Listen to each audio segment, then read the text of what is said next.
Hello, BookTube, and welcome to Shorty September. This is a BookTube event that concentrates on shorter works, 200 pages or fewer, 250 pages or fewer, uh, in an attempt, I would imagine, to not only to spotlight those, but also to knock a few of them off your TBR, right? They're an excellent way to give yourself a little boost of forward momentum if you feel like your reading is slogged. I don't ever feel that way, so I don't ever use these things that way. But nevertheless, I'm a big fan of shorter works. I admit, what will already be known to you if you watch this channel, I have a gigantic sweet tooth for huge books. I love them especially and only when they justify their length. When I read a huge book that needs to be as big as it is, I'm in seventh heaven. Uh, I have been told over the years that part of the reason why that underwrites that love of longer books is that I have more time to read, that I'm a fast reader, that I don't have many distractions in the way of reading, and that everybody would like to read 900-page books if they didn't represent annihilating all of your reading for a month.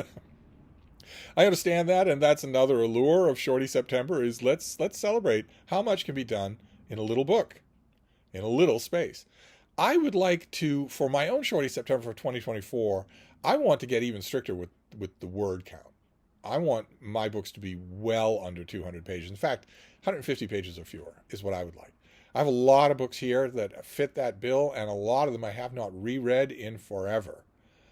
Uh, so it's a great way. It's a classic BookTube way to prompt myself to go around my bookshelves and determine something that I will add to the night's reading.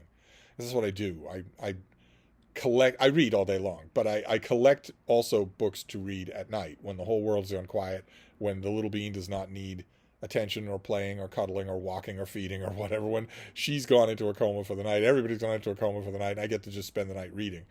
And the nice thing about Shorty September in terms of a BookTube event like that is that it's barely any weight at all for that night's reading. There are a lot of big books in September that I am now getting in finished copy and grappling with in detail. Those take up time.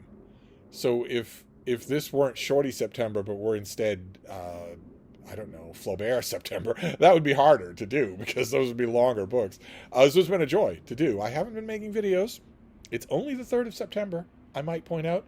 And I might point out that I'm also making about 5 videos a day, and that no other booktuber that you watch does that. No other YouTuber that you watch does that. No other booktuber or YouTuber has ever done that. I make a lot of videos. I don't always report every day on every booktube event or every thought that crosses my mind. Although lately, a lot of you have encouraged me to just become a response channel. Just do drama. Just do booktube drama all the time. Somebody makes a video, just land on it and do a response to it. Uh, so I've been reading Shorty September books, and I reread one last night. I meant only to dip in, but I read the whole thing and loved it. Oh my, I loved it. This is Stephen Gilbar. This is a little collection of his called Reading in Bed, personal essays on the glories of reading. Let's leave out Satan's little minion there. Okay, let's leave out Satan's little minion, and let's leave out also the fact that for some reason this person is not using an e-reader.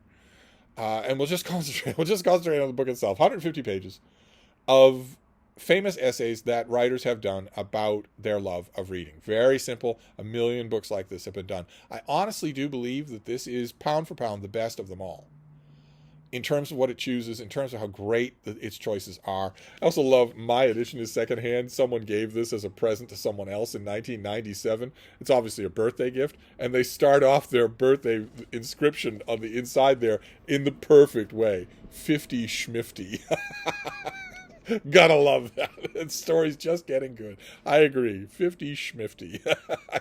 I know that for some of you, it's the toll of the Undertaker.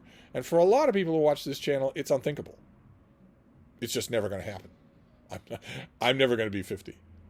A lot of you are so young that you actually think that and are making decisions accordingly. But nevertheless, you are going to be 50. It is going to happen. In fact, you might get so old that you have trouble remembering what your 50th year was like. That's not likely, but still, you can't stay 28 forever. Okay? But I want to run you down the table of contents here so that you know. This is the standard item along these lines. It assumes that reading is glorious. It wants to give you a book that makes you feel great about this weird thing that we all do that almost nobody in the world does. We not only do it, we couldn't live without it. And most of the world, they don't get that at all. As you know from your own personal life, they don't get that at all. They don't do it. They never will do it. It's not drawing them at all. Some of those people were disinclined from this weird hobby by school. School actually killed it in them, where it might not otherwise have died. But plenty of them just aren't inclined. It's a weird thing to do. It's always been a weird thing to do. But the table of contents in this book is amazing. We start off with Montaigne, of course. Then we go to Hazlitt, Emerson, Thoreau, John Ruskin, Thomas Wentworth Higginson, which is a Boston poobah, but he's a really good writer. I'm glad that he's in here. Maybe that makes this a favorite of mine.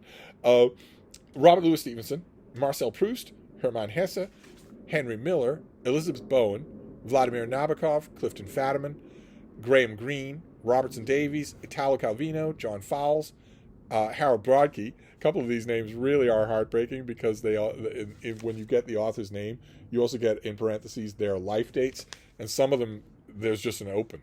It's Harold Brodkey. We're told he was born in 1930. Stanley Elkin, Joseph Epstein, Lynn Sharon Schwartz, The True Confessions of a Reader, Sven Berkitz, Notes from a Confession. Sven Berkitz wrote a whole book about reading in the age of the internet. And then the ending parts there, notes about contributors, bibliography, all that sort of thing. It's a standard thing.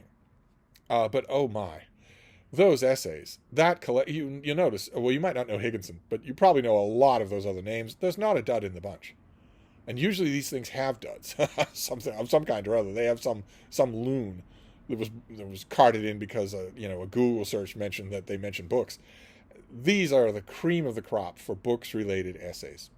Just an absolutely delightful book to poke around in. That's what I thought I would do last night, but it's only 150 pages. I read them all. I read the whole thing from start to finish, noting the common threads noting the common sentiments.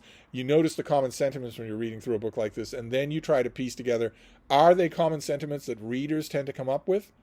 Or did person Y read essay M that I have just read in this book? Did they also read it?